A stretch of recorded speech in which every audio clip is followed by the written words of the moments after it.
Following the global economic downturn and the subsequent banking crisis in Cyprus, the country's been struggling to regain its reputation as an investment destination, and it's not out of the woods yet. Cyprus Finance Minister Mr. Haris Georgiadis agrees that the country's economic management over the past few years hasn't been Cyprus's finest hour.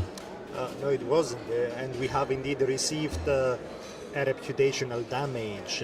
Regrettably, we failed to take timely and effective action when the clouds of the global financial crisis were gathering. However, we are now at it since the last 12 months. Essentially, since our government has taken office, we are working very closely with the IMF and the European Union. We have drafted a very ambitious plan which essentially aims at dealing and rectifying all the shortcomings, especially those related to the banking sector and to the public finances.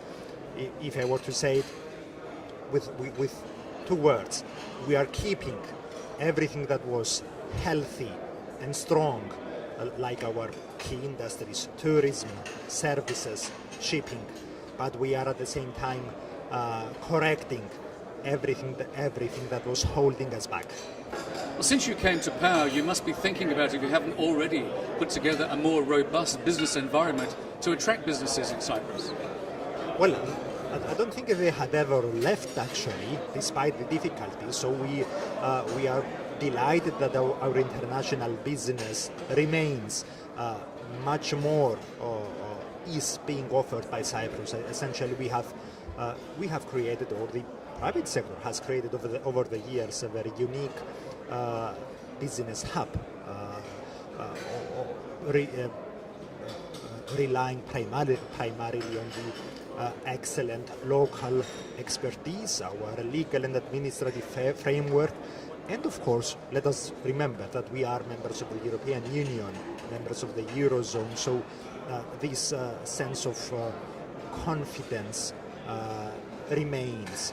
What is adding to this confidence is the fact that we are very openly admitting, recognizing the problems, and we are very actively dealing with them. Back in November 2013, the ratings agencies gave Cyprus an upgrade.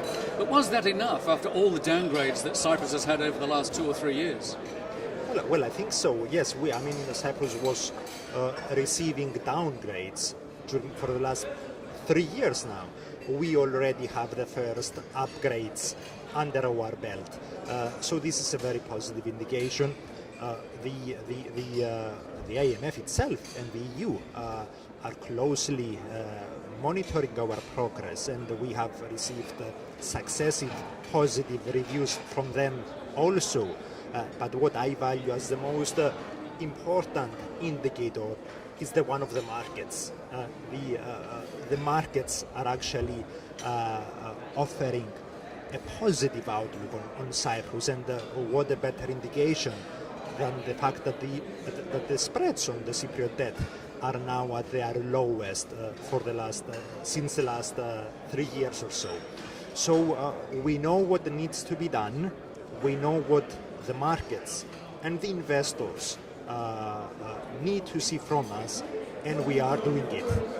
Well, markets, of course, are a good barometer of what the government might be doing to put stimulus in place, but it's really about finance and the business sector and the banking sector that really stimulates the markets, isn't it? Yes, I agree that it is a combination of factors. It's what the government can do, it is what the private sector will offer, and it is also crucially the banking system. The government, for instance, can make sure and essentially guarantee that we shall have tax stability. We shall not be raising taxes further, and this is a message that international investors want to hear. It is equally important for us as the government or as the authorities to have a very solid, credible, supervisory regime overseeing our banking sector. And yes, much has been done over the last months. As I said, we're working very closely with the IMF and the EU.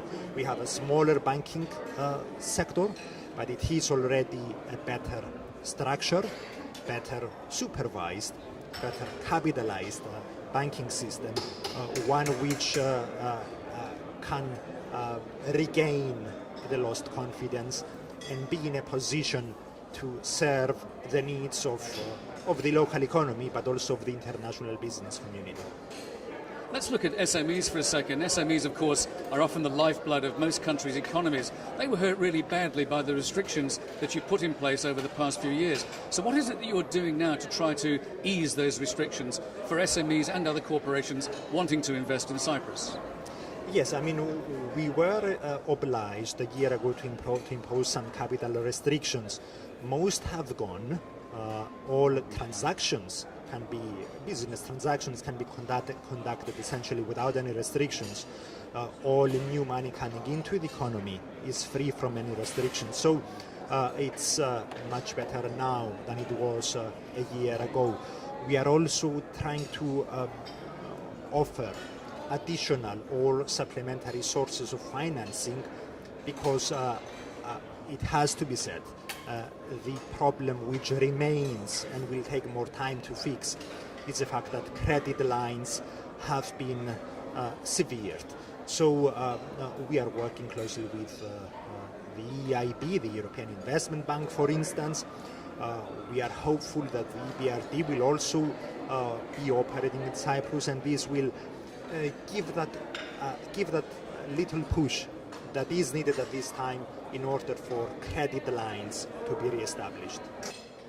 Minister, given Cyprus's history, what security measures is the government putting into place now to give more of a robust level of confidence to companies who really want to do business in Cyprus and need to trust a robust banking sector?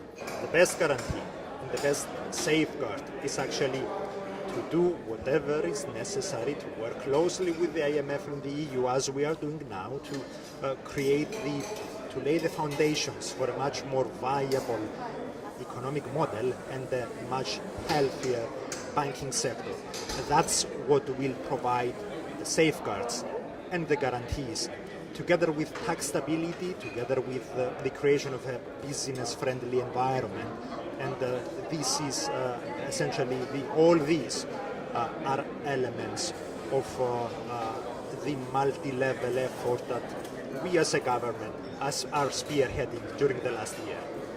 Finally, Minister, this roadshow and this conference is to stimulate interest, of course, from the United Arab Emirates. But what about the future relationship between the two countries? Well, we do believe that it is through cooperation, commerce, investment that we shall be able to move forwards. And we have been a country which was and remains open, which values regional cooperation, and what a better, let's say, outlook towards the UAE, towards the Gulf countries. We are a member of the European Union, but we are actually geographically closer to the Gulf and to the UAE. So yes, we are here, and the Cypriot president was here in an effort to give a boost to the already excellent political and economic ties, and possibly also create the environment for the private sector to move in and to seek new opportunities. Mr. Haris Georgiadis, Finance Minister for Cyprus, thank you very much indeed. Thank you.